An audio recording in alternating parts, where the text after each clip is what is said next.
So that was one part of my career, and then because of trauma in childhood, and I've had more than some, but less than others. You know, you get to a certain age, and it starts to interfere with your life, and I thought, okay, well, I guess I'll go do some counseling.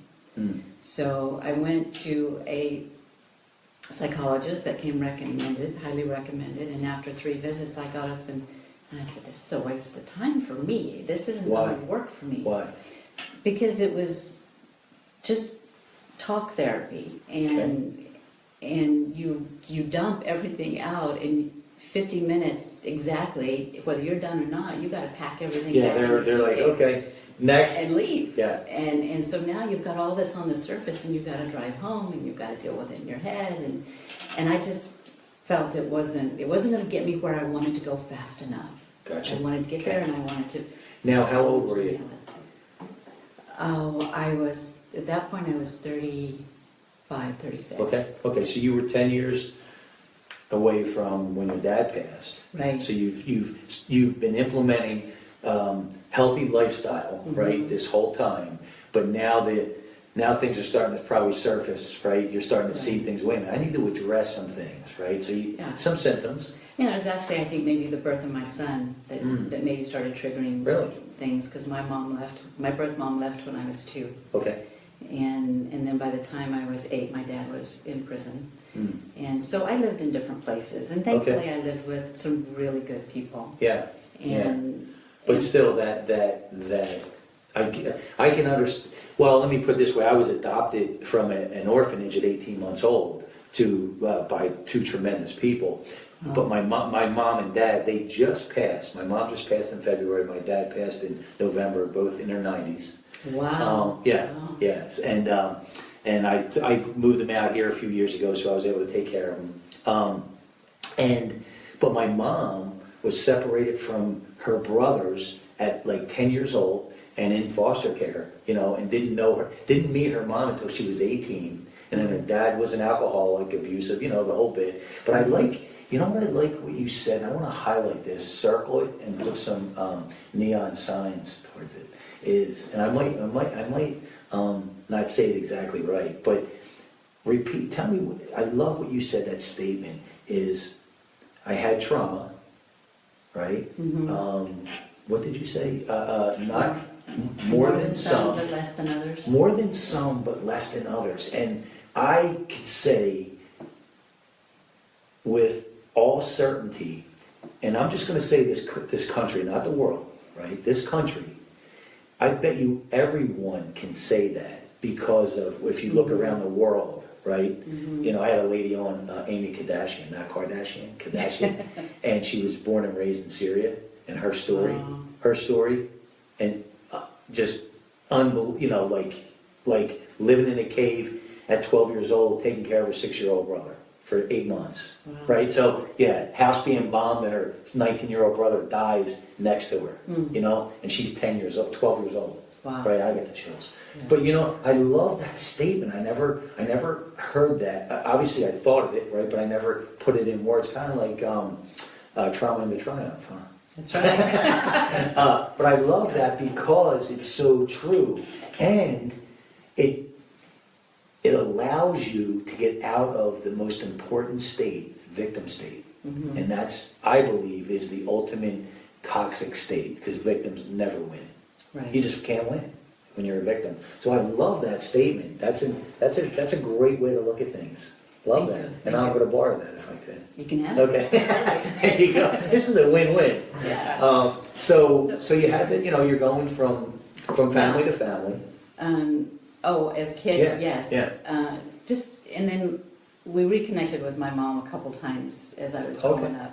At one point, she was married to a man that had been in World War II, and he had been a Japanese prisoner of war, and came back a mess, of course. Yeah. And so he would go into his PTSD episodes, and we didn't understand it again way back then, like we do now. Right. Just they thought he was crazy. Yes, and so we suffered beatings, and of course we drank a lot. Physical and emotional, and she was bloodied and sent to the hospital numerous times, and we were huddled on a bed, and just things like that. So we were only with her a short period of time, and we actually had to flee for our lives. So Who's we?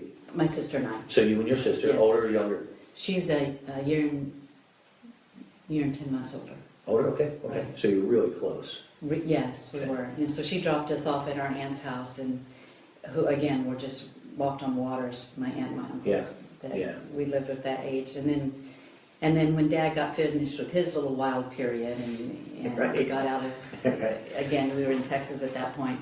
So he came and got us, moved to California, and I had a really, really good life from that point forward. And how old were you? 10. Oh, good, okay. All When right, we got all right. here. So Yeah. once you got out of Texas, it was like a fresh start. Yes. And were you able to see your mom again? We did I saw her 30 years later. Oh, wow. And then we've now reconnected with her. She's in Florida. Oh. And we're great friends. I mean, she's a great mom, and she It almost sounds like she knew that she couldn't take care of She you the did. way Mhm. she knew it needed to be done. And in a way, not in a way, really, as a mom, she protected you. In her she way. absolutely did.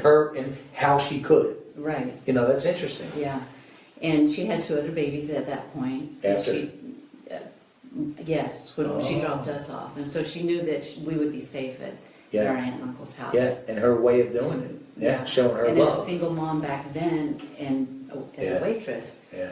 supporting 4 kids. No, And just- she knew my dad was a good guy. He just got a little wild. Yeah, he just got, yeah. Made a dad- He bad wasn't, decision. he wasn't meant to be married at that time of his life, right?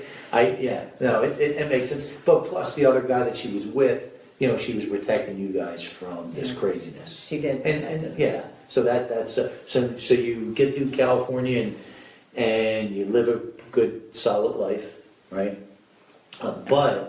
Or is that the trauma that you, at 35, started to kind of creep back in?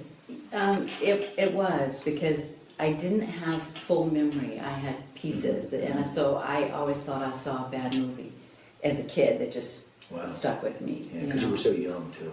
Yeah, and it wasn't until I really started working at this, memory started coming back, and then I called up my sister and I said, hey, can you verify any of this? And she said, oh yeah. So then we both, because we never talked about it Really? as You adults. just let it go? Yeah. Yeah. Let sleeping dogs lie Yeah, was yeah. my thinking. Yes, But yes. they don't. No. They will come back. And in crazy ways, right? Yes, That yeah. the scariest thing is a lot of people, if you can't identify it, Yes. right? Where do you go? Right. Right? If your car's broke down and you don't know what it is, what do you do? Right? How do you fix it? Yes. So You don't know what to fix. interesting. So you Yeah. reached out to her and she said, yeah, absolutely it happened. Yeah. And then it was shortly after that we reconnected with our mom, and we were asking her some questions about our life back then, and she started telling us about him. So, like, I remember him being dressed in white, and I don't know why. And she said, oh, well, he was a chef at a restaurant. And I'm like, oh. So they're just little, as today, I still can't remember what he looked like. My sister remembers what he looked like. I don't Right. remember. But at least you were able to put those pieces together, right? To know Put that they that weren't, puzzle. it wasn't a false memory. No, That it was real. It was real. So Yeah. so your 3rd session in counseling, you said, you know what, this isn't for me. Yeah. So then what did you do? Well, I was in a health food store one day, and I found a book called Success Over Distress, and it was written by Wayne Topping. And it's a small book, and I read it in a day, and I thought to myself, I need to connect with this guy. So I tracked him down. He lived up in Washington at the time. And I called him up, and I Really? said, yeah. I said, I read your book. I need to study under you. I need to learn everything that you can teach me. So this was a About- game changer for you. Yes, about overcoming. Because I knew that the things that happen to us leave a mark or a pattern in our brain, and that's what causes us to behave in certain ways. Conditioning, right? Conditioning, That, yes. that story. It's a tape that runs in the back of our Yes. head, and we have to change that tape because Yes. it's not a conscious thought. No, You know. no. And then the behavior. So I learned all I could from him, and then I started studying with an associate of his and learned all I could from her.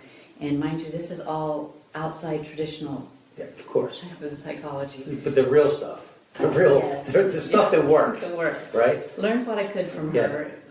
Took multiple other modalities and classes from other, and I just sort of pulled the pieces that I liked the best out of everything that I learned, and that's what I use today. So I've been doing trauma and recovery work for 21 years. Okay.